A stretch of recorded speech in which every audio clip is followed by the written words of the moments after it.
The Whispering Hollow. Emily had never been one to enjoy the countryside. City lights, constant hum of traffic, and people everywhere had always made her feel alive, safe even. But here she was, on a winding, fog-choked road in upstate New York, trying to navigate a route she didn't even want to take.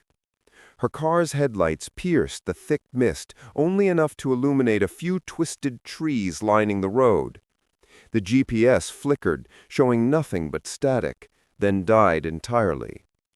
Emily gripped the steering wheel tighter, her knuckles white. "Great! Just great!" she muttered to herself. The road seemed endless, each bend revealing more nothingness than the last. And then she saw it. A cabin. Small, dilapidated, like it had been left to rot decades ago, but with a faint flicker of light in the window. A soft, almost imperceptible whisper floated through the fog. "Come inside.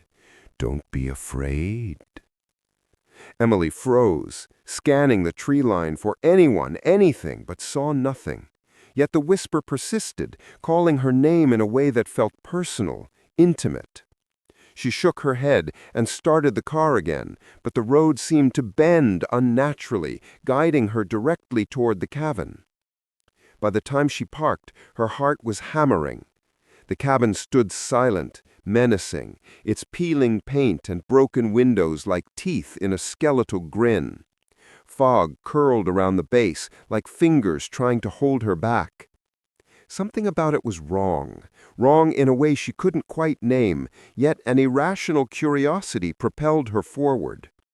Her boots crunched on the dead leaves as she approached, and with each step the whispers grew louder, forming words that chilled her blood. "Come inside. Join us."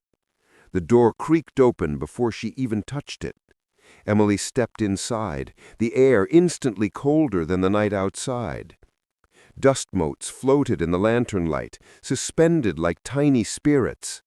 The furniture was draped in white sheets, and the room smelled of mold and decay. Emily's flashlight flickered, and in that brief darkness she swore she saw something move, a figure hunched in the corner, pale and impossibly still. "Hello?" she called, her voice quivering. Silence answered. Curiosity drove her to pull one of the sheets off a chair. Beneath it, a rotting figure sat slumped, its mouth slightly open, eyes wide as if frozen in terror. Emily screamed, stumbling backward. From the corner of the room, shadows began to twist unnaturally, stretching across the walls like liquid, forming shapes that resembled clawed hands. The whispers intensified. "You shouldn't have come. You shouldn't have come." She backed toward the door, only to find it gone. Panic surged, her breathing shallow and rapid. Emily ran through the cabin's hallways, each more twisted than the last, the walls elongating and bending in ways impossible for any normal building. Mirrors lined the walls unexpectedly, and in each reflection, her image moved slightly out of sync with her own movements.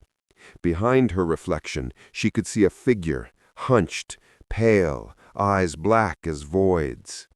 Every time she spun around, the room appeared empty, yet the mirror smiled.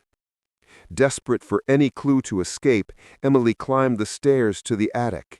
Moonlight spilled through a broken window, illuminating walls covered with hundreds of photographs. Each photograph depicted a different person, eyes scratched out in jagged lines. The whispers were now screams in her mind. "Join us, forever." She pressed herself against the wall, trying to calm her racing heart. On a dusty chest lay a journal. Its first page read, "If you are reading this, it's too late. They are already in your reflection."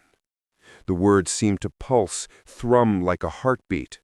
Emily dropped the journal in horror, backing into the corner, where shadows seemed to loom closer. Frantically, Emily tried every exit. Doors led to rooms she had never seen, hallways bent impossibly. The cabin seemed alive, aware of her presence, feeding on her fear. She was no longer sure whether the sounds she heard were real, whispers, creaks, distant footsteps, or the manifestations of her own terror. Her reflection in the mirrors multiplied, each version screaming silently, lips moving without sound. The air grew colder, and the whispers became a chorus. Stay, stay, stay. Emily's flight led her to the basement. Candles flickered along a circle of mirrors. Each mirror held a different Emily, contorted in pain and screaming silently. A skeletal hand reached from one mirror, grasping her arm. She struggled, but the shadows pulled her into the reflective surface. She fought and screamed, smashing the largest mirror with a heavy candlestick. Silence descended. For a moment, Emily thought she had escaped. Her chest heaved, heart pounding. Then she looked down. In a puddle on the floor, her reflection smiled.